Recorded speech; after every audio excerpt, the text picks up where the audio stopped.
جمہوریت کا بنیادی اصول ہے کہ اگر لوگوں کے لیے جمہوریت ہے، لوگوں کے دم سے جمہوریت ہے، اور لوگوں کے جو معیار زندگی کو بہتر کرنے کے لیے ہے، تو پھر اس میں شاید وفاق اور صوبوں کا اتنا کردار نہیں جتنا کردار شہروں کا، ضلعوں کا، تحصیلوں کا اور یونین کاؤنسلوں کا ہے۔ اس سطح تک اختیار دینے کی باتیں تو لیکن ڈاکٹر یقیناً تو پھر کرنے گئی۔ ڈاکٹر صاحب وہ وعدہ ہی کیا جو وفا ہو جائے، یہ تو ایم کیو ایم کا ایک دیرینہ مطالبہ تھا۔ پچھلے 3 سالوں سے ہم دیکھ رہے ہیں آرٹیکل 140A والا اور یہ جو آٹونومس بلدیاتی نظام ہے، یہ تو ایم کیو ایم ڈیمانڈ کر رہی تھی، 26 میں بھی ڈیمانڈ کر رہی تھی، 27 میں بھی ڈیمانڈ کر رہی تھی۔ اب 28ویں میں واٹ از نیو؟ آپ کو ایسی کون سی یقین دہانی کروائی گئی ہے، یا ایسا کیا آپ کو بتایا گیا کہ آپ کو لگتا ہے کہ 28ویں میں یہ آپ کا مطالبہ مان لیا جائے گا؟ دیکھیں، جو اس بات کا کمپریہنشن ہم کریں نا کہ یہ اتنی آئینی ترامیم کیوں ہو رہی ہے، تو اس میں 26ویں اور 27ویں میں کچھ جماعتوں کا اپنا جماعتی اور گروہی مفاد بھی تھا نا۔ لیکن میرے خیال میں اب کوئی ایسی ترمیم بھی ہونی چاہیے جس میں پاکستان کے 25 کروڑ عوام اور جو شہری ہیں، بے روزگاری، غربت اور مہنگائی کی چکی تلے وہ بار بار اور روزانہ پیچھے جا رہے ہیں۔ کن جماعتوں کا مفاد تھا، کن جماعتوں کا ذاتی مفاد تھا 26ویں ترمیم اور 27ویں ترمیم میں؟ سر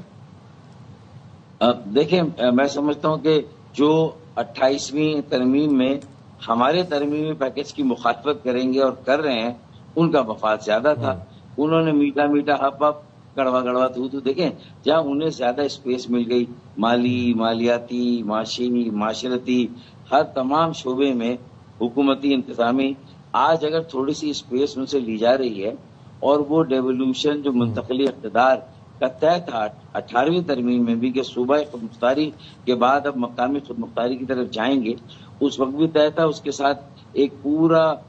نوٹ لگا تھا 18ویں ترمیم کے ساتھ، جس میں یہ تمام سیاسی جماعتوں نے یہ کمٹ کیا تھا کہ اب جو صوبائی حکومت اور صوبوں کے پاس اختیارات ہیں وہ نیچے جائیں گے، یہ سب نے طے کیا تھا۔ اب اگر اس کی کوئی مخالفت کر رہا ہے تو میرے خیال میں پیپلز پارٹی پنجاب نے اس کی مخالفت نہیں کی، پیپلز پارٹی سندھ نے مخالفت کی ہماری یہ آئینی ترمیم کی، جس کی وجہ سے یہ 27ویں میں نہیں آ سکی تھی۔ لیکن وزیر اعظم نے پھر اعادہ کیا، اس بات کی یقین دہانی کرائی ہے، 27ویں میں تو وہ تیار تھے، پی ایم ایل این کی کوئی مخالفت نہیں، وہ مکمل طور پر اس کی حمایت و تائید کرتی ہے۔ اور پنجاب اسمبلی نے تو ایک قرارداد بھی پاس کی ہے۔ پھر جسٹس گزار احمد شیخ، سابق جو چیف جسٹس سپریم کورٹ ہے، انہوں نے بھی ہماری پٹیشن پر آرٹیکل 140A کی جو وضاحت کی، جو تشریح کی، اور جو ہمارا موقف تھا اس کو 100% انہوں نے جو ہے وہ اس کو تسلیم کیا۔ تو میرے خیال میں اب یہ کہ اگر پیپلز پارٹی چاہتی ہے کہ وہ پاکستان کے اس پورے سیاسی منظرنامے میں عوام کے سامنے اپنے آپ کو ایکسپوز کرے اور جو ان کے سارے جمہوریت نوازی کے دعوے ہیں وہ دھرے کے دھرے رہ جائیں، تو پھر یہ ان کی مرضی ہے، کیونکہ ان کی ویسے بھی گورننس کا جو اصل امتحان تھا وہ سندھ میں تھا، جو کہ ثابت ہوا 18 سالوں میں کہ بدترین اور کرپٹ ترین حکمرانی جو انہوں نے قائم کی تھی۔ 25,000 ارب روپے جو ملے 18 سالوں میں، اس کا انہوں نے کیا استعمال کیا، کہاں پر یہ لگے، وہ خود بتانے سے قاصر ہیں۔ چارائے بھٹو کا اگر افتتاح ہونے والا ہے بالآخر، تو کتنی مرتبہ اسے آپریشنل کیا جا رہا تھا، اس کے ٹیسٹ ٹرائل لیے جا رہے تھے، تو کتنی مرتبہ چارائے بھٹو جو ہے وہ گری ہے،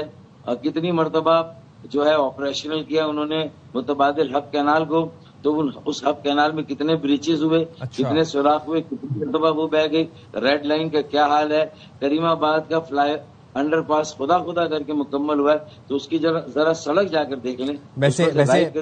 فاروق بھائی، آج تو ایک بڑا کارنامہ ہونے والا ہے، باقاعدہ طور پر شاہراہ بھٹو کا افتتاح کرنے جا رہے ہیں بلاول بھٹو صاحب، تو آپ انوائٹڈ ہیں ویسے اس تقریب میں؟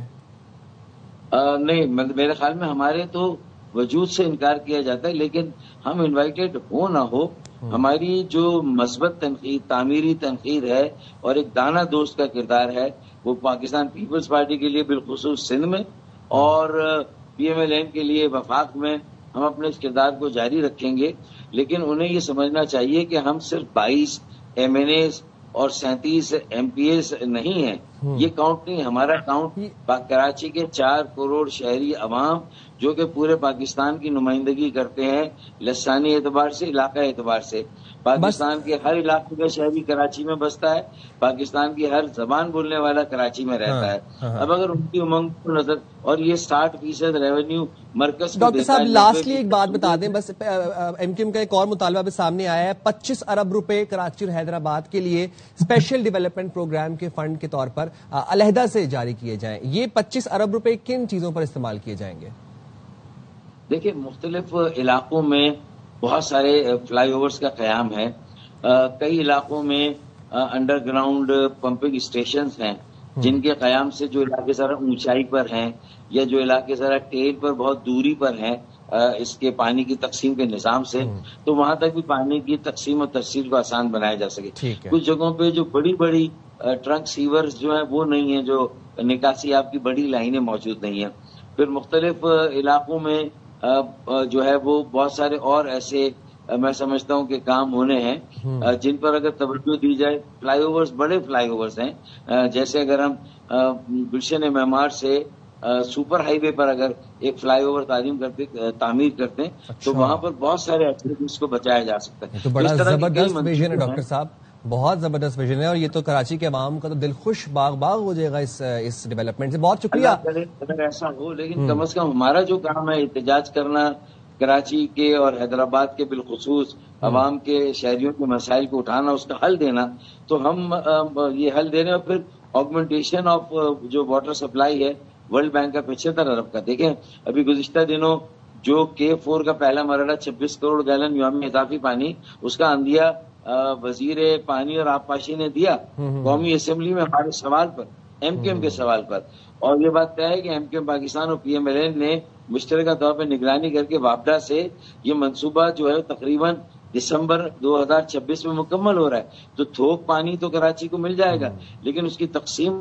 اور ترسیل میں جو 25 ارب ہم لے رہے ہیں، ہم بھی کچھ اس میں حصہ ڈالیں گے، اور 75 ارب ورلڈ بینک نے دیے وہ بھی خرچ ہونے چاہیے. اور ساتھ ہی ساتھ ایٹ دا سیم ٹائم وزیر اعظم نے ایم کیو ایم کے وفد کو یہ بھی کہا ہے کہ کسی قسم کی کوتاہی نہیں ہونی چاہیے ڈیولپمنٹ کے کسی بھی کام میں، کسی منصوبے میں. Rightly said. بہت پیسے درکار ہیں، جو رقم درکار ہے مجھ سے ڈی ایچ اے اور کلفٹن ڈی ایچ اے کو بھی جو ٹینکر فری اب ہونا چاہیے، ڈی ایچ اے کو بھی ٹینکر فری ہونا چاہیے. بہت شکریہ ڈاکٹر فاروق ستار ہمارے ساتھ موجود تھے.